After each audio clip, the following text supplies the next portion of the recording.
ururka samafalka ee Tawfiiq ee ka howlgala goboladan Awdal iyo Salal ayaa maanta waxa uu kormeer ku soo maray xaafado kala duwan oo gudaha magaalada Boorama ka tirsan intii ay xubnahaasi ururkan Tawfiiq ka tirsan ay indhaynayeen xaaladaha kala duwan ay ku sugan yihiin dadka danyarta ah ee ku dhaqan xaafadahaasi ayaa waxay indhahooda soo qabteen qaar kamid ah dadkaasi oo muddo fara badan u xanuunsanaya xanuuno kala duwan kuwaasoo ka dhashay qoysas danyar ah isla markaana aysan qoysaskooda awoodin inay geeyaan goobaha caafimaadka. xubnahan ka tirsan ururkan Tawfiiq ayaa madalahaasi kala duwan waxay bulshada Soomaaliyeed ugu baaqeen inay soo caawiyaan dadkan bukaanada ah ee ku xanuunsanaya gudaha magaaladan Boorama. magaceedu waa Fasan Maxamed Fasan Ismaaciil Faarax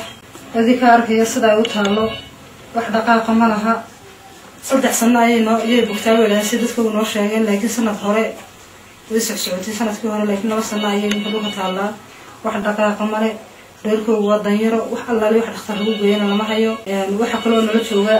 abtigeed oo isaguna indhala oo xanuunsanayo oo xataa maqaarkiisa saroobo ku hadda arkaysiin markii hore iyadu shaqayn jiray oo xuquuqul darooga isaga soo saari jiray hadda isaga iska liito darkiisii marka waxaan codsanaynaa on muslimiinta ka codsanana intaas af Soomaaliga maqlaso oo dhan inay soo caawiyaan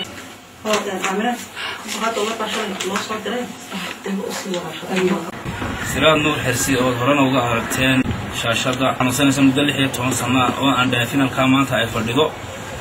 وإنده يجي يلحد كيجي ومحاه هدي ويدي يا أولادي ديبا ومحاه يعني ما تلتشونا ومضى مسلمين تميلك استوي جوكتو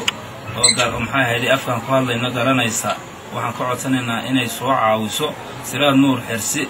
وأنا كسر عاويان بحاجة ولا له كلام كسر عاوينين سيرات قولي قشوا يدو ماله لكن ولا قصار يا قلادي هاي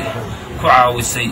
ويجيبين مركزي سيرات إمك وحي كذا بيا مهل يسمى الله لما لا يقشوا. سجر الله بركيه حوجيس. وحنا شغلنا ما نتابع عبد السما بوخ وحنا سنة مدة 3 سنوات أون أولاد لهين أو محاها هذي تدخل الله شو محاها هي أيهن قرابة أون لهين أولاد وعروح عرورة يوحاسة أون لهين وهي حنونا أي دكتان هل كي وكشف يسن لها عبد الصبان وحنوصنا يو وسدح راس النبأ ودوليا هي أو هيان ضد قرابة ولا كل يوم هي محاها هذي ولن لولي هي قلا قرابة أنا ذلك إنسان هل كو محاها عبد الصبان كل لولي هي مانتا ولا لها مسلمين تامير كستوي جوجان وعبد الصبان كأرك تشاشدها الدونك وحن كعوسنا إن عبد الصبان وحي تاكلين أي صوت تاكليان. يدرس على علاقة أو سكورة شيء مدة سنة يدرس واحد لقى أباري ممكن ميدك تسوي يرتو أو إسقافي عنو دليرو مجال جوجا إيه حالة دي سوي كسر دريسة لبدي الجدوى عريانين لبدي كعملية عريانين حط كنا ينفو وصي بيريا واحد هيا خير كل ولا نقول هاي فنتلا واحد لو وصي كيف سحرضي كهذا ولا جا قاعدة يدرس الله إنه كده هيري محاكرة هذا دكتور دوالي سيكا سوالي جاي دخاتير لكن ولي لا عاصمة بسور waxaanu ka codsanaynaa cid kasta oo daawata ama danaysa in ka dhalinyarada walaalkeena waxa loo waxay ku soo caawin karaan ay ku soo caawiyaan. Abdi Fattah Ahmed, Had Wanaag News, magaalada Boorama.